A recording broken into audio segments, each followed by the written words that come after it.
Memoria Sur, un podcast de Diario Sur para hablar y disfrutar de la historia, con Ana Pérez Brián y Curro Fernández Sibaja. Hola Ana, ¿qué tal? Hola Curro, buenos días. Hacía mucho tiempo que no estábamos los dos solitos en el estudio. Oye, yo tengo un poco el síndrome del nido vacío, pero, ¿verdad? Vamos, es que teníamos mucho tiempo sin estar los dos solos como al principio. Sí, sin tener invitados, sin que estuviera por aquí Fernando, Víctor o algún otro invitado, y hoy nos hemos quedado solos. Totalmente, nos hemos quedado solitos. De hecho, por cierto, esto es ya cotilleo absoluto, pero es que esta semana se ha cumplido año de la tragedia del Gneisenau, sí, y el Cementerio Inglés nos compartió el podcast que dedicamos a ese tema. Y era uno de los primeros podcasts que hicimos. Sí. Y en mí me dio por escucharlo. No suelo escuchar lo que hacemos, en pasado me refiero, lo escucho semanalmente cuando tengo que editarlo. Y pues empecé a escuchar los primeros. ¡Oh, qué pequeñito! Como que chiquitito se nos escuchaba. Sí, ¿verdad? Se escuchaba hasta con eco. Sí. Era como una cosa que, claro, el cambio del paso del tiempo, la complicidad, pero que me hizo... Ya está, hemos ido creciendo juntos. Absolutamente, hemos ido creciendo. Mira, hemos ido creciendo juntos, hemos ido haciendo familia de Memoria Sur juntos, hemos ido viviendo muchas cosas juntos. Y otro cotilleo. Exacto. Bueno, cotilleo súper feliz, ya que viene la Navidad. Nos ha venido a Memoria Sur el regalo de Reyes por adelantado, porque, chachán, dilo tú, Curro. Porque voy a ser papá. Se lo he dicho ahora hace 5 minutos, antes de empezar. Y yo, lo primero que he dicho, digo, por favor, ¿lo puedo decir en el podcast? Totalmente. Curro, de verdad, enhorabuena. Muchas gracias.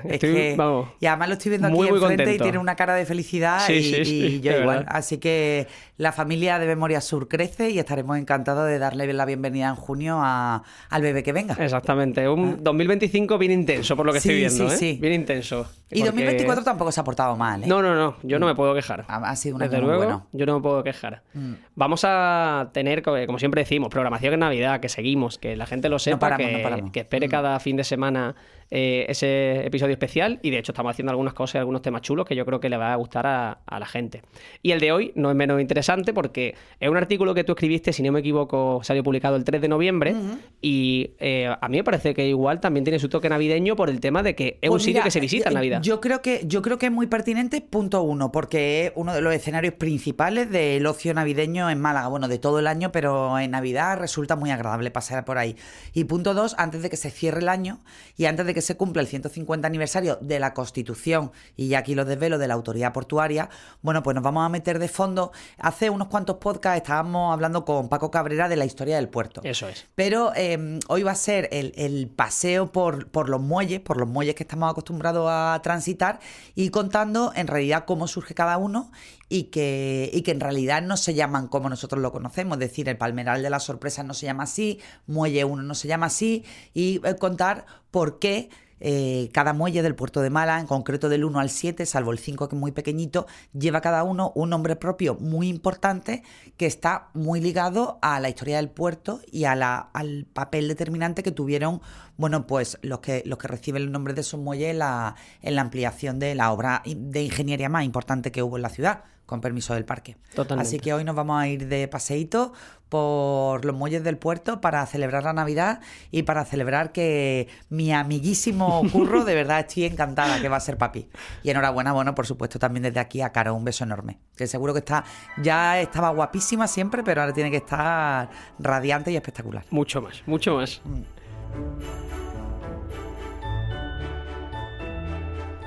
Hay una cosa que a mí me gusta pensar, y lo hacía mientras leía tu artículo, y es el hecho de que hemos ganado a la ciudad el Muelle 1 y el Muelle 2, ¿no? Lo que conocemos como Muelle 1 y Palmeral de la Sorpresa.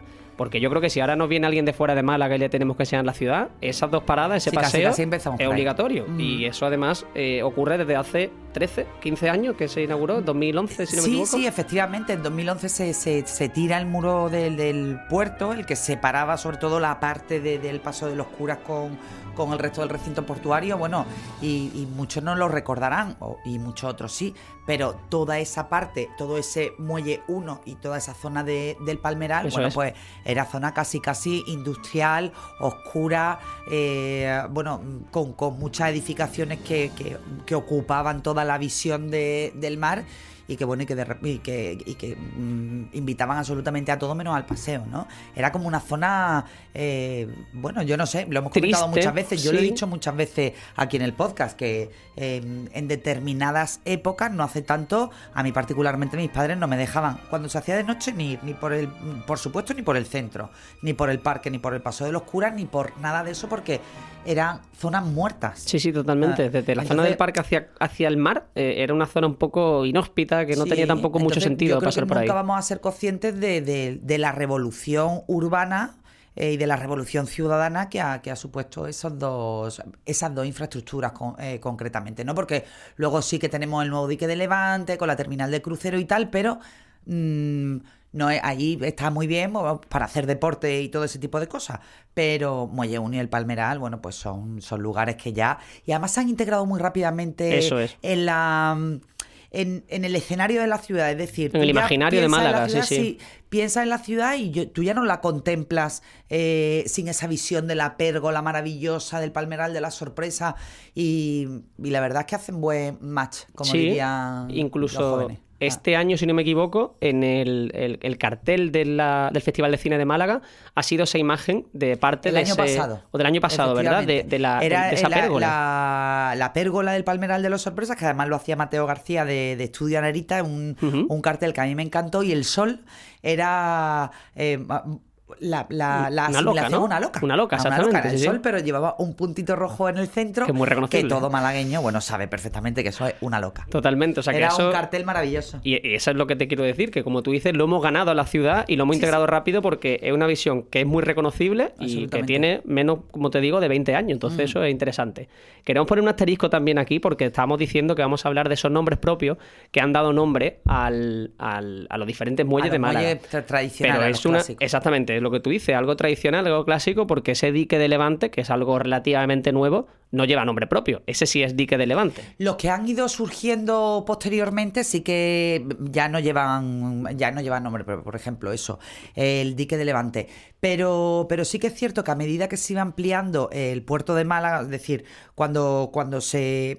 Y esto lo explica muy bien Paco Cabrera, pero cuando la ciudad tiene conciencia real de que es imperiosa la ampliación del puerto de Málaga y que es imperiosa también buscar una solución para que los barcos que entran y salen de puerto no se queden estancados por el constante aporte de tierra al fondo del mar. Bueno, pues eso aproximadamente a partir del siglo XIX. Sobre todo a finales del siglo XIX, que en paralelo se empieza a pensar también en la necesidad de ganar otra enorme pastilla de terreno, es decir, el Parque de Málaga, que vaya en paralelo su construcción a la ampliación del puerto. Es decir, podemos estar hablando de que entre el último tercio del siglo XIX y el primer tercio del siglo XX, la ciudad es que pasó a ser otra completamente diferente, porque nació el parque y además toda esa parte nueva del puerto de Málaga, y a medida que se iban creando los muelles, bueno, pues en reconocimiento a todas esas personalidades importantes se le iba dando nombre a cada uno de ellos. Exactamente, y esa primera parada entonces obviamente la tenemos que hacer en el Muelle 1, que responde al nombre que mucha gente no sabrá, de Ricardo Gros. Sí, efectivamente. Ricardo Gros Orueta, Muelle 1, que bueno, que hoy en día todo el mundo lo sabemos, ¿no? Es la gran zona de ocio por excelencia, en la que tiene, bueno, pues toda la zona de restauración, toda la zona de tiendas, y después también, bueno, pues tiene toda esa parte para las embarcaciones de lujo que nos encanta. Y su nombre en concreto, ya os digo que no es Muelle 1, sino que se le conoce en el argot portuario y en los documentos históricos como el Muelle de Ricardo Gros Orueta. Él nace en Málaga en el año 1872, muere en 1941 y tuvo un papel absolutamente determinante en el impulso de la ciudad desde todos los puntos de vista, desde el punto de vista institucional, social, económico y sobre todo cultural. Él llegó a presidir la Junta de Obras del Puerto, bueno, pues como uno de esos hombres de referencia en la ciudad en aquella época, y la gestión fue tan eficaz, bueno, pues que un año después de su muerte, cuando se colocó la primera puerta de ese muelle, pues las autoridades decidieron que se llamaría el Muelle de Ricardo Gros. Después, bueno, más allá de esa intervención que tuvo en el puerto, pues Gros fue muchas cosas en Málaga. Entre ellas fue presidente de la Real Academia de Bellas Artes de San Telmo entre el año 1913 y 1917, y además también durante su mandato, en concreto en el año 1916, se impulsó el Museo Provincial de Bellas Artes, que es, bueno, pues el germen del actual Museo de Málaga, que es, bueno, el fabuloso museo desde aquí. Es un buen plan para Navidad, yo lo recomiendo desde aquí. Total, ¿eh? Bueno, pues que afortunadamente está en la aduana, que está además muy cerca del puerto y que es un paseo que es cortito y que merece muchísimo la pena.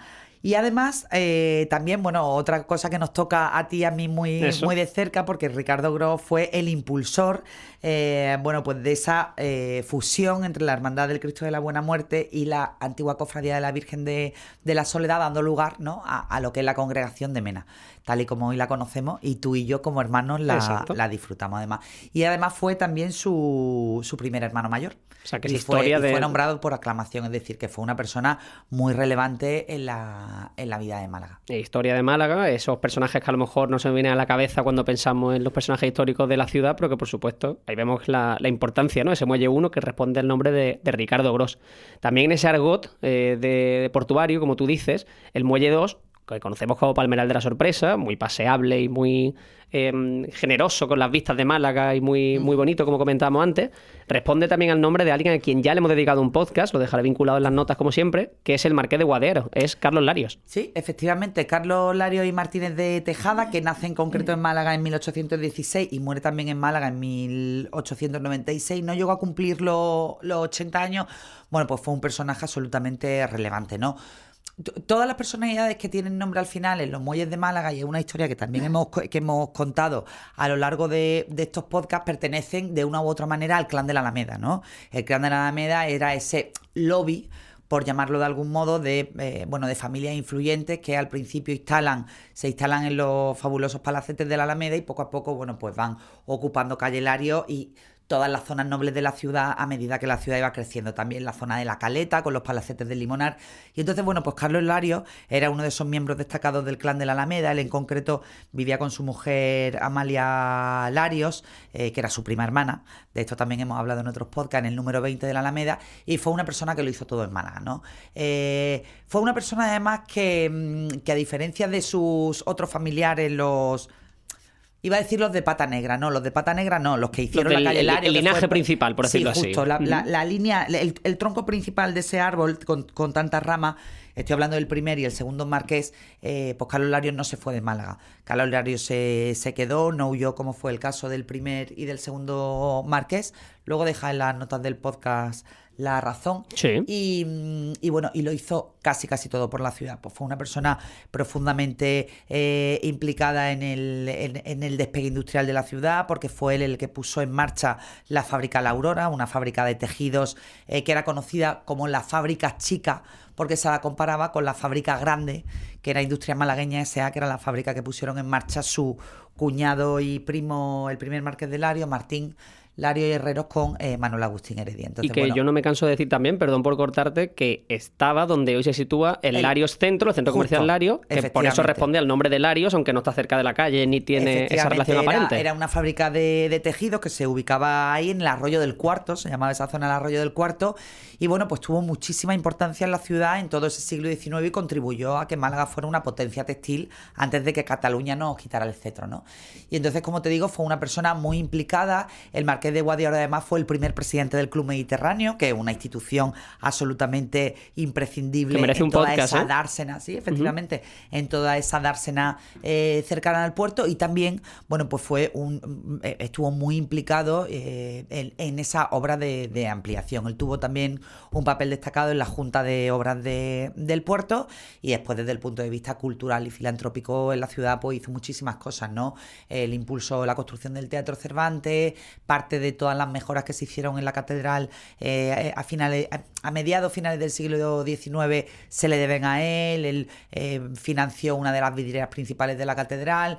Es decir, que fue una persona profundamente presente en la vida de Málaga, ¿no? Entonces, el Palmeral de la Sorpresa tiene el nombre del Marqués de Guadiaro, y además hay una calle en el centro de Málaga que se llama la calle Marqués de Guadiaro. Y bueno, pues recuerda la figura de Carlos Larios y Martínez de Tejada, que a mí particularmente, leyendo su biografía, creo que es un tipo que me caería bien si lo hubiera conocido. Seguramente, sí. Es un tipo activo, con ganas de hacer cosas por la ciudad y sí. Sí, la pena es que murieran sin hijos. O sea, es decir, Carlos y Amalia no tuvieran hijos porque además se casaron mayores para la época. Él tenía 40 años y ella tenía 32, 33.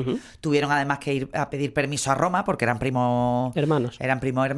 Y bueno, no sé, es una pareja que me resulta amable cada vez que cuento la historia de la Málaga del siglo XIX. Hay también una estatua de Carlos Larios, de Marqués de Guadiaro, muy cerquita del Málaga Palacio, si no me equivoco, justo en ese cruce. Efectivamente, en el lateral del parque, o sea, en el lateral norte, en la acera del ayuntamiento, bueno, pues a la altura del Málaga Palacio hay un busto que representa a Carlos Larios con bastante justicia. Exactamente, ahí seguimos paseando en dirección oeste para encontrarnos el muelle número 3, que es el muelle de Cánovas, y básicamente para que la gente lo sitúe rápido es donde atraca el melillero, donde está la autoridad portuaria. O sea, sí, que efectivamente, es la entrada al puerto. Es la entrada principal al puerto, esas dos enormes columnas que dan la bienvenida al público y que se considera el hall de esta zona portuaria tan enorme. Y lleva el nombre de Cánovas del Castillo, Antonio Cánovas del Castillo. Bueno, fue uno de los grandes hombres de la ciudad, nació en Málaga en 1828 y murió en Mondragón en 1897. Asesinado. Todos recordamos asesinado por un anarquista en el balneario de Mondragón. Y bueno, pues fue un personaje, fíjate que yo creo que no somos suficientemente conscientes de la importancia que tuvo Cánovas en la historia de Málaga y lo que hizo por Málaga. Y yo lo pienso también. Él fue el único presidente del gobierno que ha dado la ciudad, el único presidente de un consejo de ministros, y desde Madrid y desde un papel absolutamente convulso en esa España del 19 en lo político, pues consiguió hacer enormes cosas para Málaga, y una de ellas fue la construcción del parque y en paralelo la ampliación del puerto de Málaga. Porque para variar, eso además lo hemos contado en 1.000.000 de podcasts, en el caso de la Alameda, en el caso de la construcción de Calle Lario, en el caso de la construcción del parque, en el caso de un montón de construcciones emblemáticas y necesarias, no había dinero para construirlo. Entonces ahí jugó un papel determinante la buena voluntad y un poco la chispa, ¿no? Y el decir, el sentido de decir, vamos a intentar arreglando una cosa que se arreglen todas las demás, ¿no? Ese sentido de, no me sale ahora la palabra, iba a decir picardía, pero bueno, sí. Esa visión global de la ciudad, de tener la ciudad en la cabeza y saber qué pieza tocar para que se vaya... Picaresca, quizá, no sé. Sí, no, imaginación. Vale. Era lo que quería poner, con mucha imaginación. Me gusta. Y fue también el caso de Cánovas del Castillo, porque realmente de no haber sido por su intervención desde Madrid y desde su posición privilegiada en el gobierno de la época, probablemente el Parque de Málaga estaría hoy en manos privadas. ¿Seguro? ¿Por qué? Porque ya hemos dicho que la construcción del parque y la ampliación del puerto fueron obras que ocurrieron en paralelo. ¿Qué pasaba? Que como no había dinero, pues el primer proyecto de construcción del parque planeaba dejar toda esa pastilla enorme y absolutamente privilegiada de terreno en manos privadas para que la compra de esas parcelas, de esos terrenos, permitieran financiar la ampliación del puerto de Málaga. ¿Qué ocurre? Pues que ahí entra esa visión imaginativa y de altura de miras de Cánovas del Castillo, ¿no? Que consigue que la reina regente, que María Cristina, firme un decreto, una ley en concreto en el año 1896, donde se da solución a eso. Porque por una parte se le da a la ciudad el uso y disfrute del parque que estaba a punto de nacer, y por otra parte, bueno, pues se idea un sistema de financiación para que la Junta de Obras del Puerto tenga los recursos suficientes para que se pueda ampliar el puerto de Málaga. Esto para que la gente lo sitúe, cuando hablamos de esa propiedad privada para promover al final la obra en el puerto y toda esa ampliación, lo que estamos diciendo es que se podía haber construido viviendas, pues claro, urbanizaciones, lo que sea, a lo largo del parque. O sea, pensándolo a día de hoy, bueno, es una locura porque el parque es precioso. Y a lo mejor probablemente no tendría ni siquiera la apariencia hoy en día al ser privado de una alameda. Exacto. Bueno, por supuesto no sería un parque. Eso para empezar. Totalmente. O sea, no sería zona verde. Pero me refiero incluso al propio trazado. Eso es. O sea, sí, el trazado tendría que ser en horizontal y en perpendicular y en paralelo al puerto, pero la apariencia no hubiera tenido nada que ver. Tal fue la aportación de Cánovas del Castillo, que es que el Parque de Málaga se iba a llamar la Avenida Cánovas del Castillo. en realidad, bueno, pues las autoridades de la época acordaron que recibiera el nombre, pero después por una serie de vicisitudes ya entra el siglo XX, ya asesinan a Cánovas del Castillo, ya un poco, bueno, pues se empieza a contar la historia de otra manera y al final, bueno, pues Cánovas del Castillo, su avenida, queda, iba a decir relegada, pero tampoco relegada porque es otra de las grandes avenidas de Málaga, ¿no? Ya en la zona de la Malagueta y presidida por esa escultura que tanta polémica causó cuando se inauguró, de Martínez Labrador. Yo creo que fue la primera escultura de aspecto contemporáneo que tuvimos en Málaga y que, bueno, que de manera yo creo que poco lucida recuerda la huella de Cánovas del Castillo, bueno, pues que fue absolutamente Crucial, totalmente. Sí.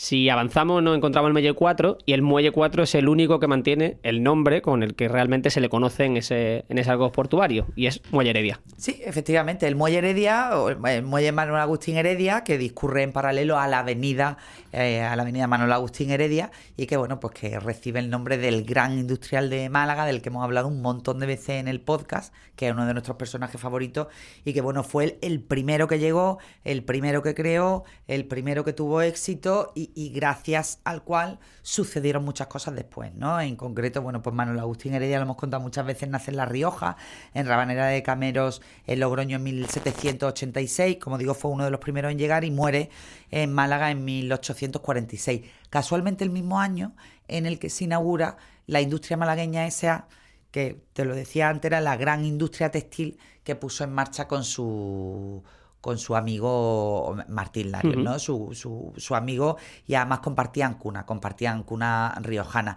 Y bueno, y de él hemos hablado un montón de veces, fue el impulsor de la industria siderúrgica, fue el impulsor de una gran flota de buques que conectaban Málaga con Nueva York para traer y llevar mercancía. Estamos hablando del principio del siglo XIX. Que no tiene ningún sentido con lo que había hasta ese momento. Y él fue uno de esos visionarios que cuando ni siquiera el proyecto estaba sobre la mesa ya, bueno, pues ya insistía en la necesidad de ampliar el puerto de Málaga. Entonces yo creo que también con enorme justicia pues tiene todo ese muelle enorme que bueno, pues que en concreto se dedica ahora, está dedicado a las cargas rodantes, los graneles líquidos y a las mercancías en general. Y previsiblemente ahí hay un gran proyecto para construir oficinas y previsiblemente ahí también un poquito más hacia la zona de Welling, bueno, pues esperamos todos que se construya el auditorio de Málaga que tan necesario es, ¿no? Exactamente, eso es la zona Sería también un buen prevista, homenaje. que sería en ese muelle 4. Efectivamente. Aquí vamos a dar un salto del muelle 5 directamente al muelle 6. Bueno, el 6 y el 7, ahora lo explicaremos, pero nos detenemos en el muelle 5 porque es que es tan pequeñito que no tiene nombre. Es un muelle muy pequeño que no tiene nombre, que apenas tiene uso en la infraestructura actual del puerto y que, bueno, que ni siquiera, bueno, no tiene denominación. Es el muelle 5 y si la gente tiene curiosidad y mira el mapita del puerto que vamos a dejar en las notas del podcast, verá que es una pequeñita pastilla de terreno que hay entre el muelle Heredia y el muelle en el que vamos a entrar ahora, que ocupa en concreto los muelles 6 y 7 y que, bueno, pues que están hechos en memoria de Romero Robledo. Yo no conocía la figura de Romero Robledo, tengo que reconocerlo, ¿eh? Bueno, de Romero Robledo hemos hablado, Curro, si tú recuerdas cuando hablamos de Amalia Heredia, que en su Jardín de la Concepción hacía auténticos consejos de ministros paralelos, pues con toda esta gente del clan de la Alameda, ¿no? Capitaneados por Cánovas del Castillo, pues imagínate, presidente del Consejo de Ministros, que venga aquí a Málaga a hacer esas reuniones políticas en la Concepción por Amalia Heredia, no por su marido Jorge Loring, sino por Amalia, que a mí eso siempre me gusta recordarlo. Y cuando hablamos de los grandes hombres que se reunían, pues era Cánovas del Castillo, Romero Robledo, Francisco Silvela, que era el yerno de Amalia Heredia, y bueno, pues toda esa gente que realmente dibujó la realidad de Málaga como una enorme potencia política, ¿no? Para que entendamos esa figura, como tú decías, Romero Robledo es algo paralelo a Cánovas del Castillo, tanto histórico como en ese logro que hace desde Málaga, efectivamente. Pero obviamente a otra escala, no fue presidente del gobierno, pero por supuesto no hay que ningunear su figura, ni mucho menos. Él fue uno de los grandes políticos del siglo XIX. Él nace en Antequera en el año 1838 y muere en Madrid en 1906 y bueno, él ostentó puestos de muchísima relevancia en la estructura del Estado. Llegó a ser ministro del gobierno en 6 ocasiones y, por ejemplo, en las carteras de Fomento, Gobernación, Ultramar, Gracia y Justicia.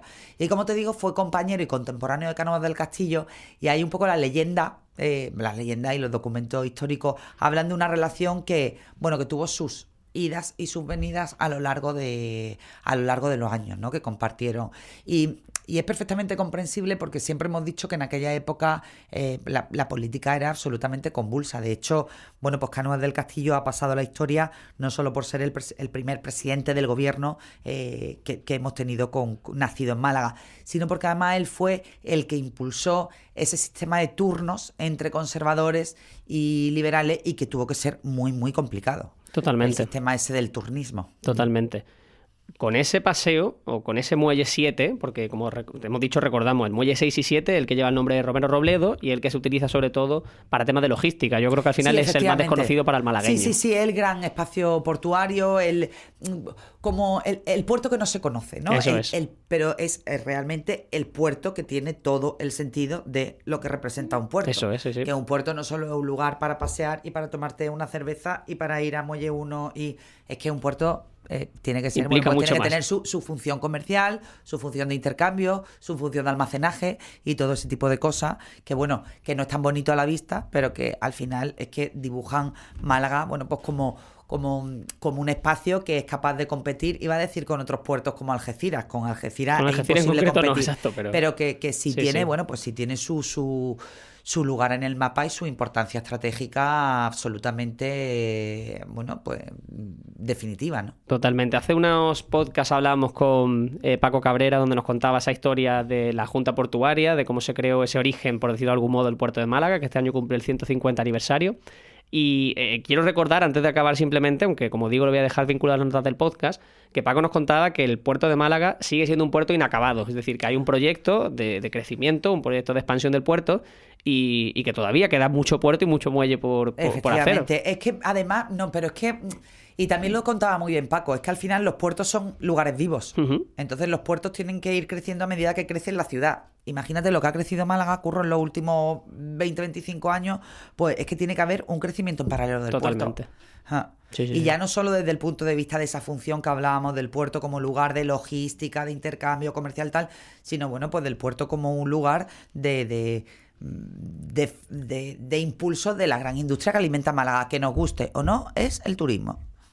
Así que mientras encontramos otro Manuel Agustín Heredia o otro Márquez de Larios que venga a ponernos la industria siderúrgica y la industria textil, lo que tenemos es la industria del turismo, que mejor que peor funciona y funciona bastante bien. Así que todos tenemos que ser conscientes, las autoridades para no esquilmar la gallina de los huevos de oro y los ciudadanos para ser respetuosos e intentar convivir de la mejor manera posible con el turismo, que además sé, y yo soy la primera, que estos días son muy complicados. Totalmente. De pasear, de disfrutar de nuestra ciudad, pero bueno, Málaga está de moda y para bien o para mal, a nadie le gustaría que el centro volviera a estar vacío y oscuro y que tú como padre, Curro, cuando seas padre en junio, no dejes pasear a tu hija o a tu hijo por determinadas los alrededores zonas del centro. Así que bueno, hecho este alegato. No, y yo compartido, solo puedo hecho subrayar. Este alegato, disfrutemos de la ciudad, visitemos el puerto, visitemos Calle Lario, disfrutemos de las luces y venga. Que es Navidad. Yo este año además tengo muchas ganas de Navidad. Pues Ana, nosotros ya ponemos el broche, vamos a seguir, como digo siempre, semana a semana con más temas. Y que feliz Navidad, que viene una Navidad muy chula. Pues sí, efectivamente. Mil gracias, Ana. Curro, a ti siempre, enhorabuena. Muchas gracias. Te quiero mucho. Es mutuo. Memoria Sur es un podcast de Diario Sur. Escucha un nuevo episodio cada semana en iVoox, Spotify, Apple Podcasts y consulta las referencias de este episodio en diariosur.es.